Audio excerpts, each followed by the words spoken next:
CrossFit Westchester. It's Coach Foose, and I'm here with Jess Quittner, and it is our signature Saturday interview. This Saturday coming up, July 4th, our 250th tricentennial 4th of July. Woo! America!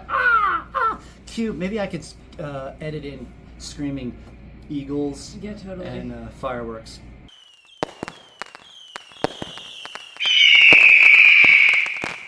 In this video, I don't know. This video is going to be different because Jess and I just worked out with the 9:15 class. I'm still tomato. Yes, you are. You're flushed. Very tomato. You're very flushed. Yes. So we're hot, and it's post-workout, and anyway, so we're here. Jess, you've been a member here, involved with the gym for how long? 10 years. Ooh. I started when I was a baby 22-year-old, and now here I am 10 years later. Did you have your actual 10-year anniversary already? I did. You got your mug and everything? I got my mug and all right, everything. I wanted to make sure. All right, so 10 years, and then more recently we've developed our coaching staff quite a bit, which I've always been a favor of. We couldn't do it before just because of a lot of things of how we had to structure our business, but now it's a little different, and I like coaching development. I like when people take an interest in CrossFit and they want to get a deeper understanding about things, and then they want to be coaching. I think some people want to coach because they just enjoy it and they want to see the other side of it, and some people want to take deeper dives. Like some people go get their level 1. It's cool to see people get the level 1 and with no intention of coaching. They just want to better understand everything and what we're doing and why we're doing everything. 100%. And so I've always loved that. I've never looked at that like it's some kind of threatening thing. And then people get I always learned that like when I did martial arts for a really long time. It was this idea of you would develop and go along the way, and then you would help out the newer belts. You do breakout sessions and things. Maybe you weren't actually have this title of instructor, but one, it made you feel kind of good, and it made you feel like, I'm taking some ownership of the things that I've been doing. It makes you take a deeper look at yourself and your own progression of things. Like, I think it goes, you've probably heard this before, like when you start teaching, you start learning even more. I always say I've gotten much better at some of my lifts from teaching them, especially my jerk. From trying to teach it, I have definitely honed it in a lot better, and it's not something that I think I usually miss. If I miss, it happens, but it's not one that if I make the clean, I'm going to miss the jerk. Yeah. It's not that anymore. I gotcha. So that's cool. That's some cool feedback. All right, so this Saturday, you're doing the workout. Now, in past years, typically holidays, we're having an amended schedule and all these other kind of things. I've noticed a lot of gyms that are just not open for the 4th of July. They're just straight up closed. And I'm like, we've never done that. And for a variety of reasons. One, because we want to work out on 4th of July. It's not I get it. Some people want to take a day off, but for so many, I think, of our members in our community, this workout, people think of Thanksgiving a lot of times, and they think people want to work out on Thanksgiving. Of course we do. Yeah, they want to get the heck out of the house. Yeah. A lot of times, maybe get away from some people because their whole family is home, right? And they're looking for. I think 4th of July is just it's a fun, it's a community thing. We have fun. And then we all kind of do our thing. Sometimes we make plans together and go do things differently. So I think it's a big community thing, coming in and working out in the morning. Sure. Yeah, especially because, we're not doing this later in the day type thing. Yeah. Now, in past workouts, particularly 4th of July, we have typically had team workouts. Yes, we've had teams of 4 workouts. Teams it was of definitely 4s and 3s and all kinds of stuff. It was definitely in my brain, kind of going around deciding what I was gonna do. Yeah. Yes, it's a tradition that we've done that, but sometimes it's I don't know. It's fun to change it. I think it's if you're just doing stuff because that's the way you've always done it, I understand that from a member's perspective, because they have this expectation, right? And a lot of times what we do here is managing expectations. But I also love one of the biggest things I love about CrossFit is preparing for the unknown and Yeah. unknowable, right? Like when you go and work out and you can't have your favorite spot, or you can't go to the place where your favorite barbell or the favorite place to do your pull-up. And in earlier years of competing, I remember particularly this one year, we all went, like a bunch of us went to a beach. We did a beach workout. It was like sand and everything felt different, and you're throwing a medicine ball up, and all of a sudden people are like, I don't know what I'm doing. Right, they're so into the environment that it's kind of knocked them off their game a little bit. And I always looked at that as an advantage, because I didn't care. It was like, if like you're not prepared for the rain or mud or sand, like I don't care, because in some of my background, I had the joke of, if it ain't raining, we're not training. Like I've trained in snow and rain and doing some things back when I was in corrections, and it was like, good. Yeah. I'm glad you're not comfortable, because I don't. Different. Yeah, so that's different. All right, so let's get to you and your workout. Yeah.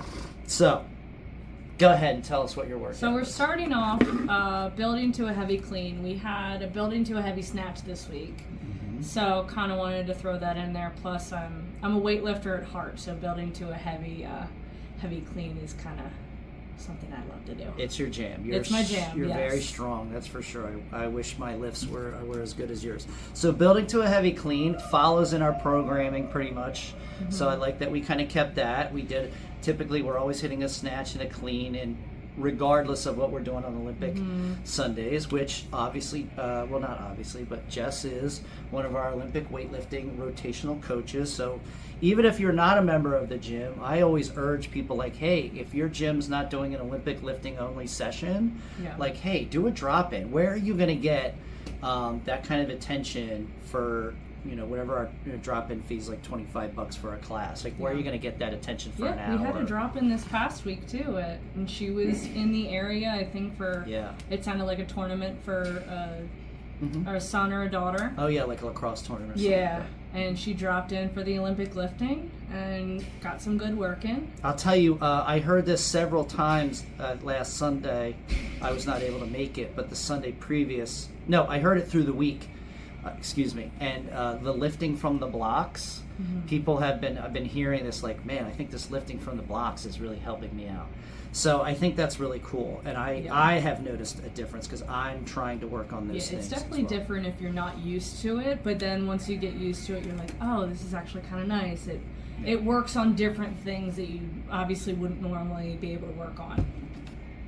As all accessory work, right? We're trying to hit weaknesses. You can't just lift more. Lift faster. Well, obviously. Right.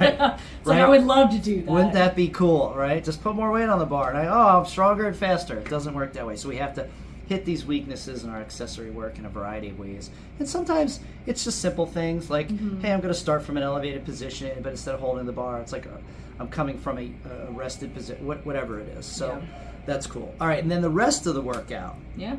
So what's that? So the rest of the workout, I kept in mind kind of like the numbers of the date and stuff like that. So which is cool, right? Yeah. 1776, big tricentennial. Yep. So I started out with 4 rounds, 7 cleans, since we did a clean at the beginning. Want to do 7 cleans, kind of somewhat heavy enough where you're not cycling through it, but also not too heavy where you're doing 1 clean and staring at the bar for 30 seconds. So I thought of a weight that could be like, okay, quick drop and goes. So the guy's weight is 185, girl's weight is 123. It's like heavy enough. And then 76 dubs for 1776. Yeah. And then finishing off with a 250 meter ski. All right. So you kept in some some theme of 4th of July, like that. Good job. Was there any other thinking in the number game? Like, did you break down any of the going like, hey, this is how long this is going to take, this is how long this is going to take? So originally I had the 7 and the 4 flip, so it was going to be 7 rounds of 4 cleans, but I thought 7 rounds would be way too much. It would take way too long. That's just too many rounds for doing 76 double unders and ski and stuff like that. So I switched to the 7 and the 4 just Okay. to kind of bring it down a little bit. Because 7 cleans, like, yes, 4 cleans is sometimes a little easier, but 7 cleans isn't horrible. Right. 4 rounds is, you get to, like, okay, 2 rounds. You get to the third, Yeah. and you're like, okay, I got this. We're going to Yes. finish it out. So It's not 3, so we're not in a sprint, but No. it's not 7, which is like, Yeah. I think a lot of people start to settle in too Yeah. much. They find it hard because they're not good at pacing, and so they're not kind of pushing. They're kind of surviving the last yeah. 3 rounds. There's a lot of time that ends up in transition that gets Yeah. lost intensity.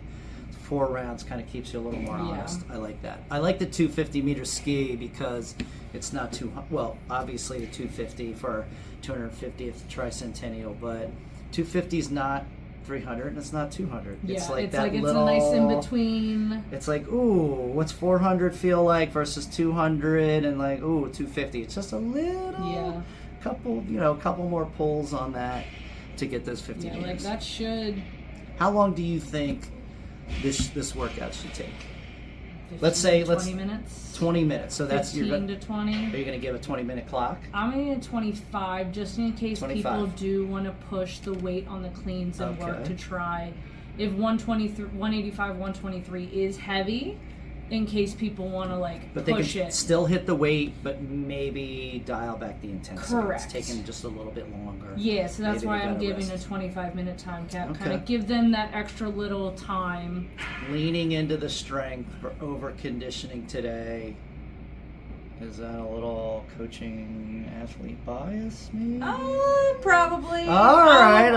Like I said, I'm a weightlifter All at right. heart, so. Nothing wrong with that. But I mean, 76 dubs, yes, that can get to be a lot. It's not 100. No, it's not 100. I feel like if you need to break it up into 25. But it's not 50. No. 50, sometimes you get to that and you're like, okay. Right. Yeah. What? It's almost more like it's shorter enough to be annoying, Yes. and 76 or like It's like just that just- little bit of like, okay, that's just a like good the chunk. just like the 50 meters over the ski. Yeah. All right, great job. Anything you wanna say about your workout? Make sure you come. Jess said she's going to make a list of everybody who does not show up for her workout. I would love for I'm people just to come kidding. for my workout. Just kidding, she didn't say. I am personally going to be doing it after the classes. Ooh. If people can't make the classes. Oh, 10:15 open gym with Jess 15 Quittner. open gym, deal with me. Okay. All So- right. Well, Jess, thanks. I think the workout's going to be cool. I will be able to make this one. I'm not going to be cleaning 185. That's okay. Probably closer to 123. We'll see how my Achilles is doing for the dubs. Yeah. The ski I can definitely do, and of course 4 rounds I can definitely hit it. But Yeah. it's going to be hot tomorrow again, Yes. just like it was today. But I don't think it's as hot tomorrow as it is today. I thought tomorrow was worse. Oh, never mind. Either way, Stay hydrated. if you need to throw in a Gatorade or two, There we go. that's probably better. And don't forget, we have Frizzy Pops in the freezer for Yes. after your workout, not before. I had one today. Yay! What flavor? It was the strawberry lemon one. Okay. It We was have 2 kinds. We have like the. it was the basic one, and then there's like a. I had like the all natural. There's like Yeah, the all natural all-natural ones. I think they were gluten free and things like that, and like no sugar. It still tastes for good. People who are really nutrition nerds. They taste good either way. Yeah. You're fine. Awesome. All right. So I don't know anything else. Anyway, happy 4th of July. Hope you like this. We'll cut it down and I'll try and get it up, and then that's it. I don't Yay. know if I even need to say anything more. I'll probably edit this out. And all right, I'm gonna shut up now. I think that's it.